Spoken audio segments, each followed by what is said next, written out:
For TRICHOMES.com, I'm Jesse Betend, and this is The High Ground. On this show, we feature leaders of the cannabis industry. We talk to everyone from farmers to CEOs and public officials, anyone making an impact on the cannabis community and beyond. In an industry as young as hemp, there's not always a roadmap. I mean, by all means, you can do what my next guest did. Design a product in your dorm room, use Craigslist to befriend a farmer, and seed your fledgling operation with apocalypse gold. I just can't guarantee that it'll work out quite as sweetly.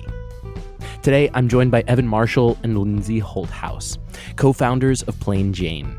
Lindsey also serves as CEO and Evan as CTO. Plain Jane is a company that specializes in hemp-based cigarettes. Their odor is less noticeable when compared to similar CBD flower products, but they still pack the same punch. While Plain Jane is a great name for what they sell, their story is anything but. Evan and Lindsey, thank you so much for joining me. Thanks for having us. Yeah, excited to talk with you.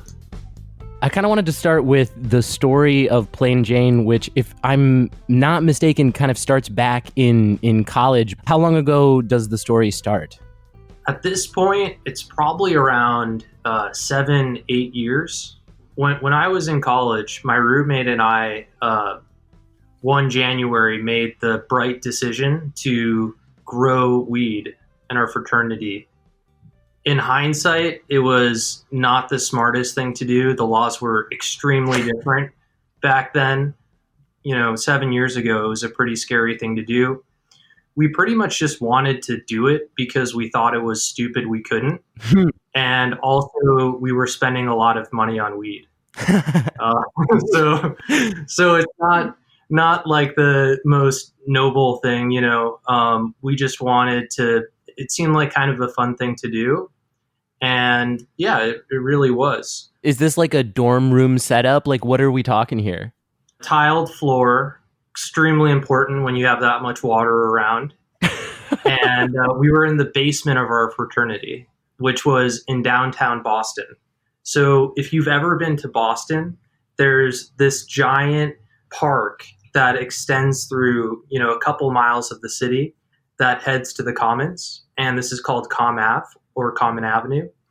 And we were like right on it. So we were in the most high foot traffic, right next to giant shopping centers in downtown Boston. So you guys are growing, this stuff in your dorm room. What's the next step towards the transformation that eventually became Plain Jane, which is not cannabis? Right. So the first thing that we did that kind of led us down this road is we tried a method called water curing. So a lot of people don't know about it. It's been around forever. Water curing is essentially just taking the plant while it's still wet, soaking it, and it removes everything that's water soluble. Cannabinoids are only oil soluble, so they stay. And the result is you have brown looking flower, but it has like the smoothest smoke ever. So it's kind of like a vape almost, where it doesn't have as much flavor, but it's like kind of halfway between a vape and, just regular flower. And we loved it. In college, it was so much smoother, especially on the East Coast. And, we had been used to coughing every time we had smoked. And it was like one that really didn't smell that much, and we didn't cough when we smoked it. So we thought that was an awesome idea, but at this point it was just a hobby. And after college, neither of us thought that, anything related to cannabis could really be a career. So what really changed was when the laws in California changed in 2018 to allow recreational. Dwayne and I wanted to actually start a company in this space. We thought the water curing technology was pretty useful. And then Lindsey came in and said, "Hey, have you guys heard about CBD?" And then it just kind of all clicked into our first product, which was a low odor cigarette. I had personally started smoking cigarettes as well in college, and it's like the worst thing in the world you can do for yourself on a regular basis. It's just so bad. But to have like an alternative seemed like a good idea, something we personally use. and CBD was just emerging, and it seemed like a really good fit.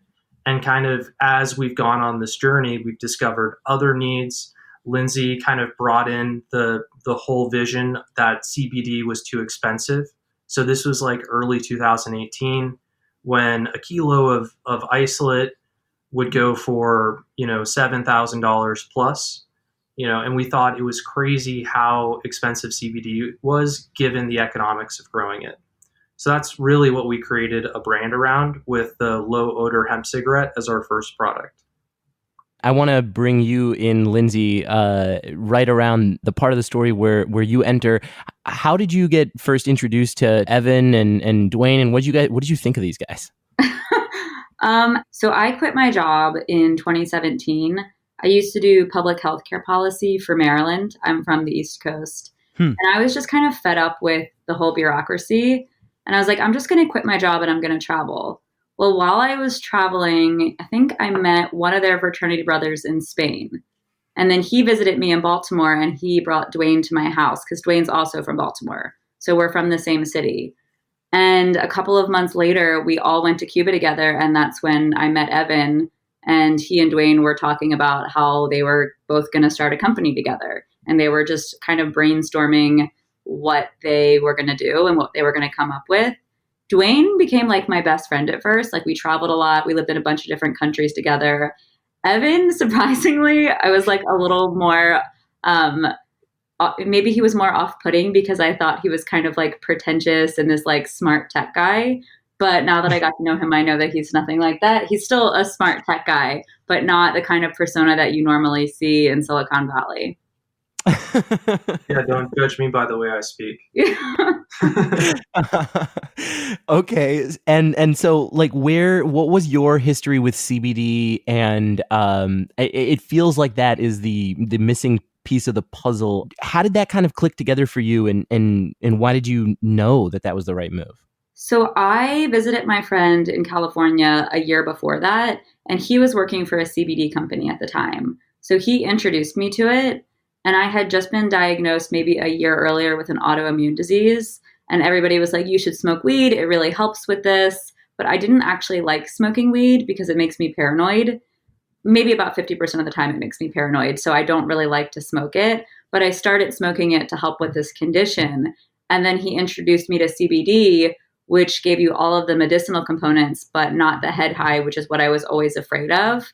So I started buying it at the dispensaries. Actually, I had someone buy it for me because I didn't feel like getting a medical card. So I kind of had like a dealer go into the DC dispensaries for me. And I was paying like $65 for an eighth of flour. And I was like, this is so crazy. Like, CBD should not be this expensive. Like, they're selling oil for hundreds of dollars. And I did some research and found a Leafly article that was talking about the economics of it and how it's extremely overpriced given that there weren't like the same cannabis regulations. And so when Dwayne and Evan were talking about starting a cannabis business, I was like, no, like, definitely do CBD because you can mail it to most places. It's going to be too hard to get into cannabis. Like, you need millions of dollars to get through all of the regulations. So was this CBD is awesome, but it's a little too expensive, almost like a solution to a personal problem? Oh yeah, 100%. But I think that's how most businesses start. Yeah, that's 100% true. And so, Evan, like, did you guys have to kind of do some research? How did you take to the idea? Yeah, it was really step by step. So many people who use nicotine quit like once a year, right? And I was looking for something that would help be a direct replacement. Lindsey had a completely different use case for CBD. And where we kind of met was seeing how mispriced everything was in the market. The economics of growing hemp are closer to like tomatoes, and how organic and fresh and straight from the farm and ethically sourced would the tomatoes have to be for you to pay hundreds of dollars a pound for them. So really what we saw is that there's this huge unmet need of affordable, high quality CBD products. And people, so whereas we saw most people trying to create like a luxury brand, bring in an NFL player, like Gronk, We wanted to go in the other direction and basically just make really good products, not focus as much on marketing, and then pass those savings on to customers. And we found that that's been really successful. I'm curious about the choice to talk about the product as a cigarette, because of course, branding obviously comes with assumptions, potentially some baggage. Did you think of, and do you think of the product potentially as a replacement to nicotine cigarettes? Yeah, absolutely. In Europe, there's a company called Heimat who operates out of Switzerland, and they actually make different blends. And you can buy a blend from them. So, like, you can't do this in the United States, but you can mix tobacco and hemp. You can actually have, like, one that's like 50% nicotine and then a pack that's like 25%, and you can actually have it taper off. So we had to go for kind of a complete substitute. And I think the baggage of calling it a cigarette, if anything, it saves us a lot of time with like being honest. I think a lot of companies are going for, especially in the tobacco space, are going for product forms that like aren't for kids, but they look like they are. Whereas by putting our form factor in something that has that long history, we're not trying to advertise it to people who we don't think should be, even having that as an option. And if I could add something, so the main reason to begin with that it was a cigarette was 100% to get into the market, because everybody else at the time was doing oil. And there was just no way as a competitive company to come in and try to compete with oil. So the cigarette was the first component. But also what's really important about the smokable flower is that it's really hard to get it wrong. So if you've seen some studies from a lot of these big name companies, just like with any other supplement, it's really hard to get an exact amount in each thing. So if they're touting, 20 milligrams of CBD in a piece of chocolate, they're very unlikely to have that exact amount in it and to have the same bioavailability in your body. But when you're smoking it, just like with weed, you know how much you're getting, you know what you're feeling right away. And I think that's really important in a company, is to know exactly what you're getting, and what you see is what you get. Customers can trust that they are getting a more accurate dosage. Yeah, 100%. I mean, even if you smoke weed, when you take an edible, you have no idea what you're getting, right? Like it could hit you and be way too much or not anything at all. But when you're smoking it, you're like, okay, I should stop right now. Like I feel it, or like I should smoke a little bit more. I think that's the beauty of smoking, is that it's way easier for you to know exactly what you're getting. So from the inception of the idea, Lindsey, can you take us kind of from the moment that you joined the company? What did the steps look like of turning this thing into a viable product? So, I mean, I think that was honestly all Evan and Dwayne in the beginning. I gave Dwayne the idea of the cigarette, but I didn't join them probably until 4 months later. So they started the company out of Evan's parents' house, actually. So they were water curing this stuff in his parents' house and processing orders in his parents' house. And then they moved. And I think this is like the most exciting part of the story, really. It was probably the most tragic, but also kind of fun. They moved on a farm in Oregon in an RV that they bought with gold. So yeah, this is the best part, I think, that we should never leave out, because our success is great, but I think how we did it is so much more important for people to understand. For everyone that thinks they're just going to start a CBD company and make a ton of money, there's so much more that goes into it. So if you don't already have flower, we didn't have flower, right? We had a product, but we didn't have flower. We didn't know any hemp farmers. So they put an ad out on Craigslist, and this hemp farmer in Oregon was like, yeah, I'm having trouble selling my hemp.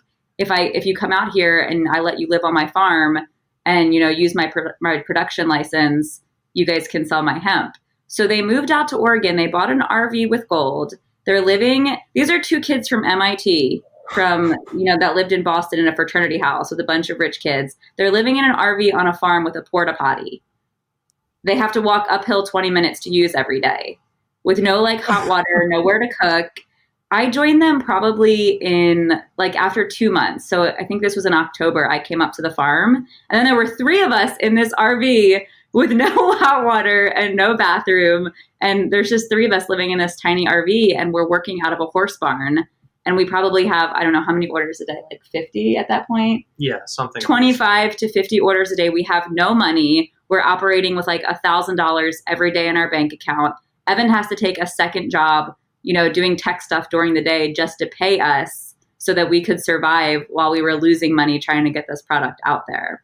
Oh man. The job I found was kind of weird because I actually ended up contracting for the company where I used to be like an engineering manager. And then I reported to the person who used to report to me.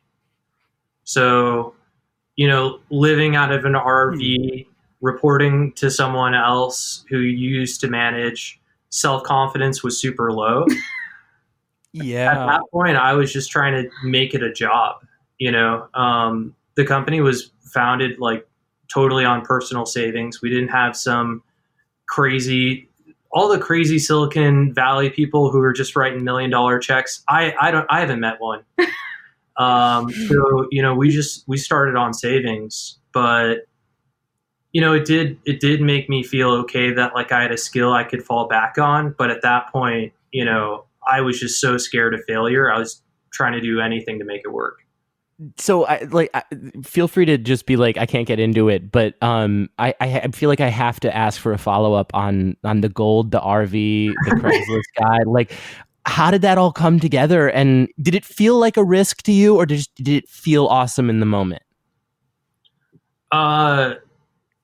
Both.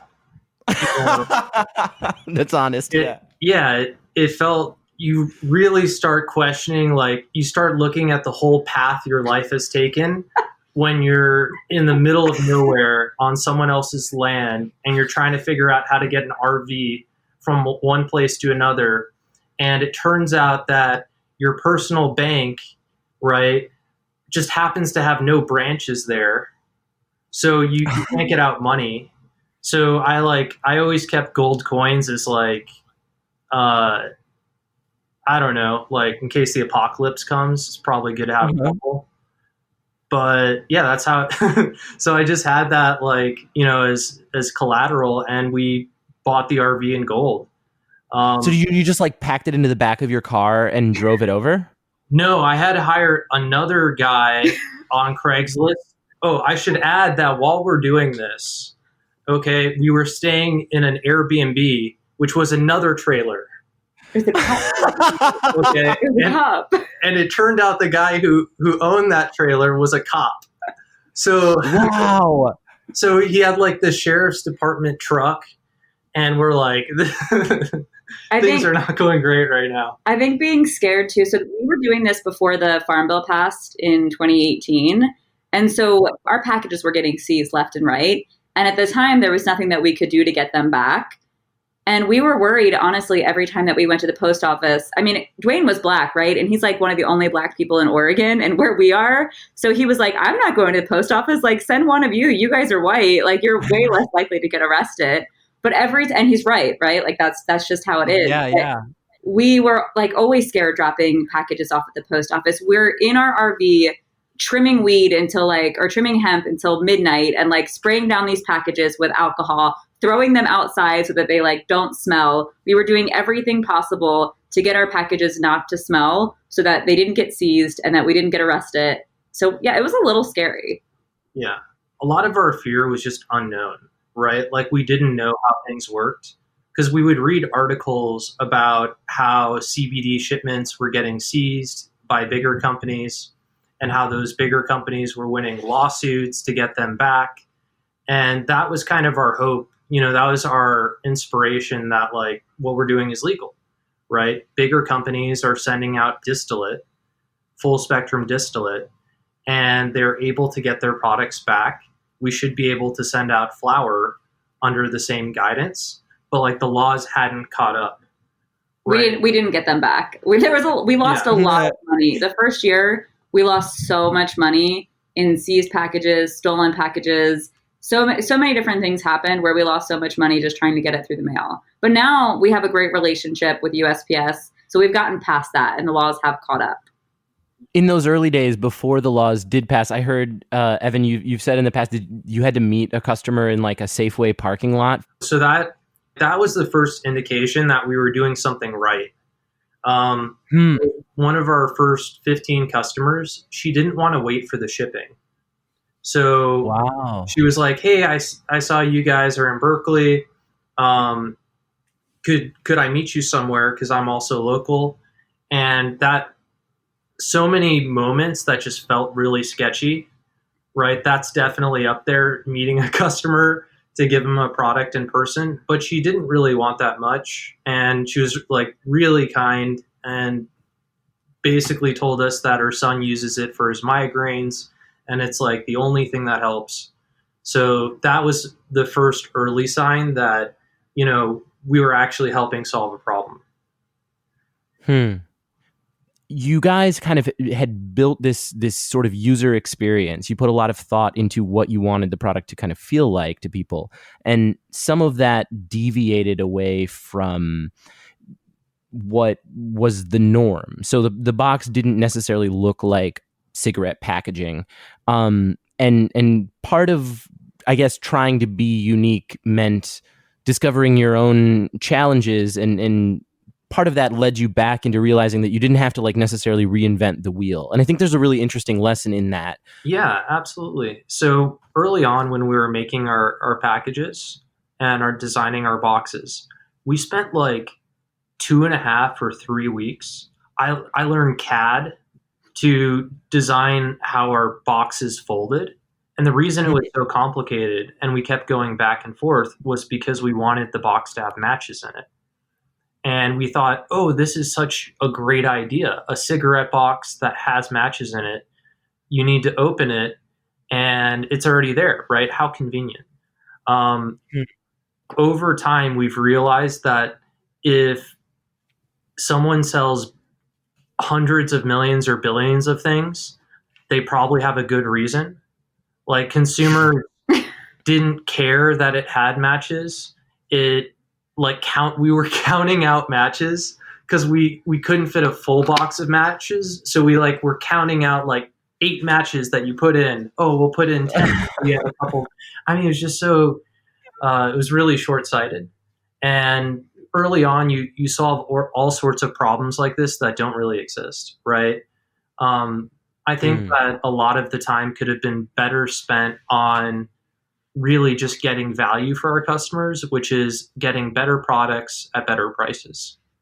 Yeah, it turns out people have a way to light things.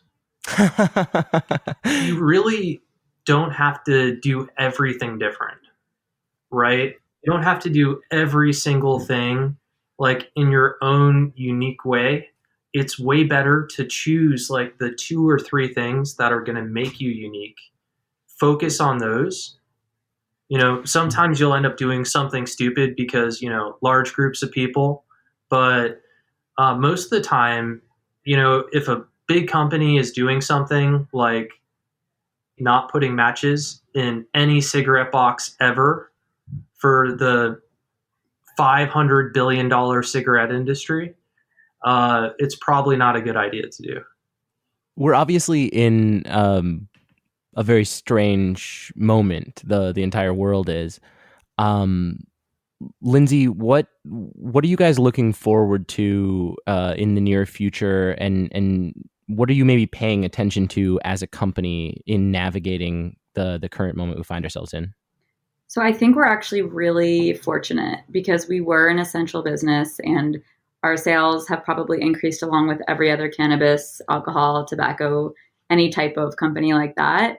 Um, I think that I am most excited that we've done so well these last 2 months that we can focus on making all the changes that we wanted to make. Because before we were really struggling, we were trying to break even, we were trying to take out loans. So I'd hate to take advantage of a really shitty situation, but that's kind of what it's come to in the past month or two. We're going to upgrade to a new facility. We're going to finally be able to upgrade all of our new packaging. So for us, it's actually been a little bit of a blessing. What about you, Evan? Basically, same question, but what are some things you're thinking about as challenges as society starts to kind of open back up again? Yeah, on a personal level, right at the beginning of March, my mom had a complete knee replacement surgery. and COVID was just starting to really pop on people's radars. So it was pretty scary to have someone who you care about is in a hospital while the pandemic is, you see the wave coming. Working from home, I think, is probably the most positive thing that's going to come out of all of this mess of a situation. I think it has been a long-term trend already, but people are really seeing the benefits.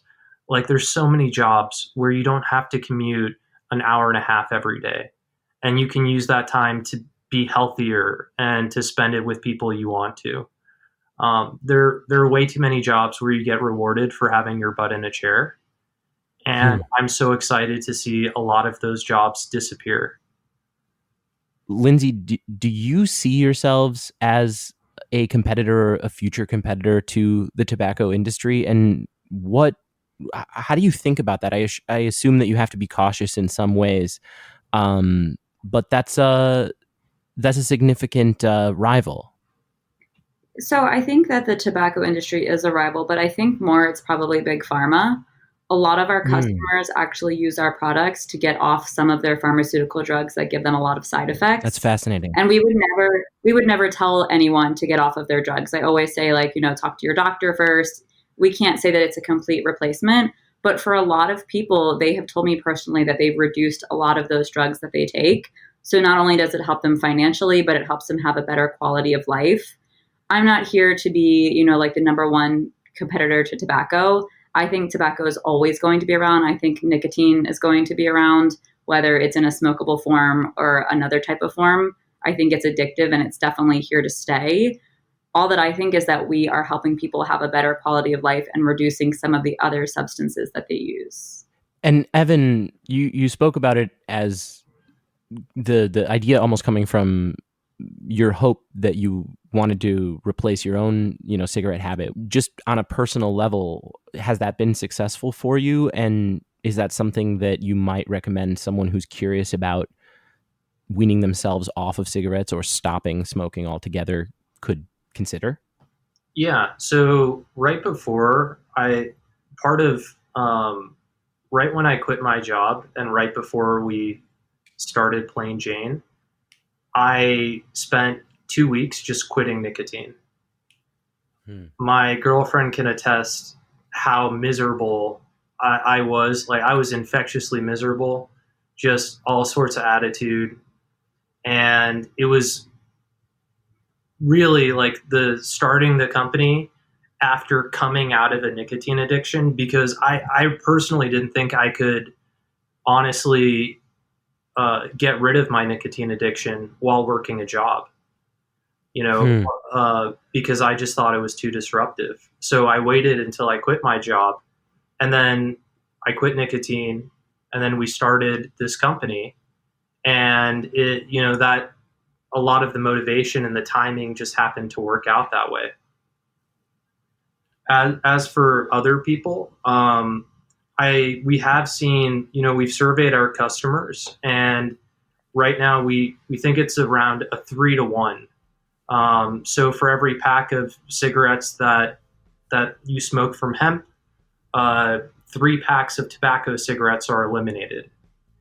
We're not big enough to do a scientific study, so it's anecdotal, asterisk, but at the same time, I think it shows a lot of potential, because I haven't seen people just like straight up quit cigarettes as much with our products, but they've significantly reduced their usage, because it provides that like similar experience, and it can really kind of break up a chain smoker's day, right? Where instead of going, every 45 minutes to an hour, you need a cigarette, you can skip a few hours by having the CBD.